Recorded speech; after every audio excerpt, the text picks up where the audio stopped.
So we decided to do an activity called Cultural and Family Celebrations with Food. And I mean, I love food, and this is a health class. So I figured that we could all discuss what our influences are within our families, our friends, our peers, or regardless. So, first, can we have you all get up and form a line, single line? So, line up in a single row.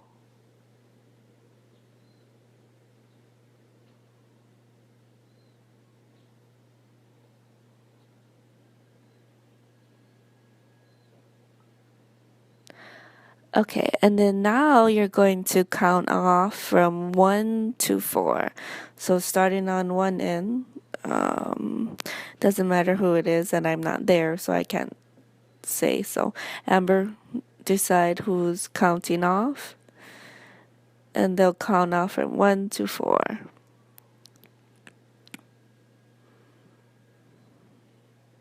Okay, so now all the ones will be grouped together, all the twos, the threes, and the fours, of course. And find a table for your group to sit at.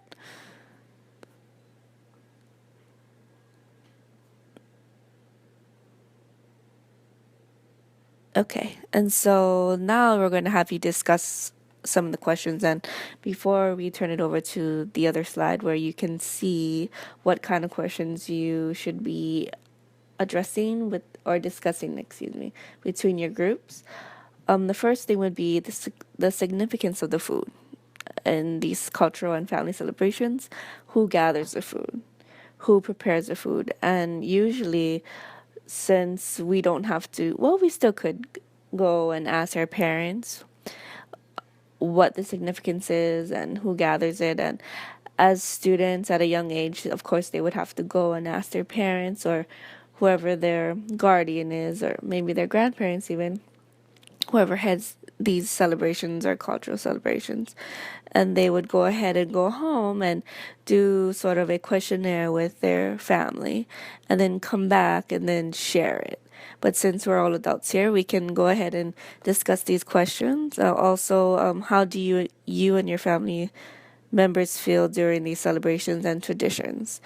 And what do you like best about the time that you spend together with your family? And I have a huge family and I just love spending time with them, even though sometimes, you can say, okay, I think I've had enough.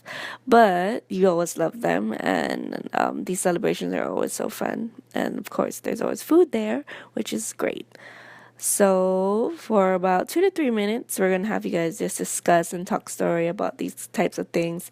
And then when you're done discussing, or while you're discussing, you can write down your stories or draw pictures of the celebrations and traditions that are in your families and cultures. And then after that, and I'm sure Amber will probably manage it. And I don't know if she'll have to cut my voice off because I'm not sure. But I'm planning that this will all be 10 minutes, so it's kind of quick. But for our students, you could spend at least, give them this prompt or this question for homework and then have them go home and discuss, and then they can come back in their groups and discuss it. So they could probably just kind of brainstorm at first what they think, how they could answer these questions, and they could go home and then ask these questions and kind of see how their eating habits or how what they choose to eat is affected and what they're used to because of their culture, excuse me, and type of gatherings that they have within their families. And then they'd come back and discuss it in a group and then form written pieces or pictures about what they've discussed in a group, and also personally more, so they could share it. So you guys can go ahead and do that. And before we switch over to the next slide number 5, group sharing. Yep, so one person in your group will share, and we're planning on 1 minute per group. All right, so begin. And there should just use paper or pencil. It doesn't have to be some marvelous, great piece of work right now. Um, yeah, so just be resourceful. Just use something that you have, a notepad. It could even be on the computer, and write these stories or draw pictures about these sort of things, celebrations and traditions in your family and cultures. And of course, this is the slide that you can refer to discuss it within your group. And I chose different types of food, not to say that they're favorites, but just food that may trigger your mind or your memory or be able for you to discuss what you see within your own homes.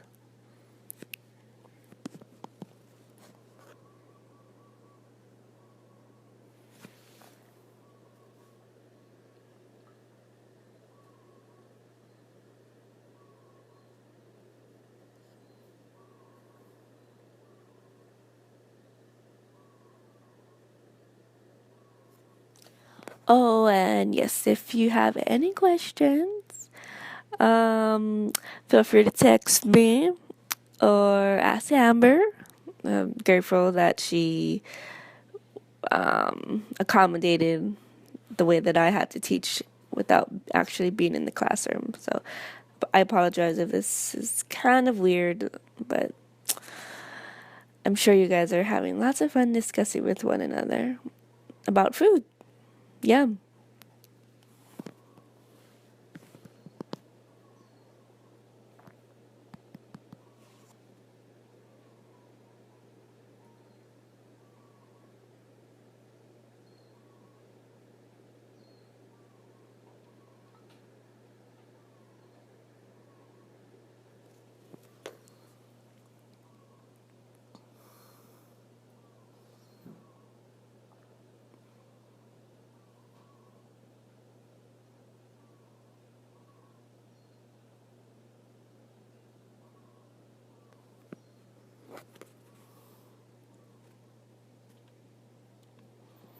All right, so you should be wrapping it up a little or closing what you want to share, and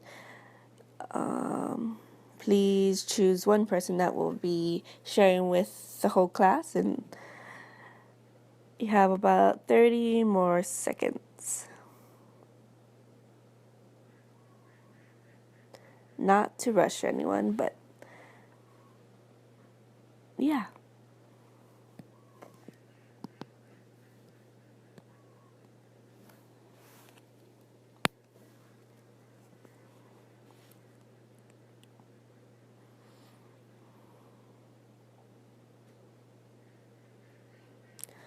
All right, so this will be the end of my voice since I can't really manage how much time you'll need in between sharing with groups. I might cut someone off. Say, okay, good job.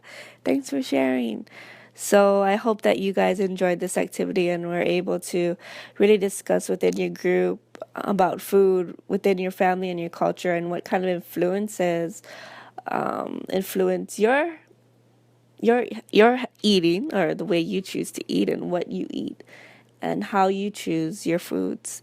And I've hoped that you guys enjoyed this and found it resourceful for your classroom. So, mahalo.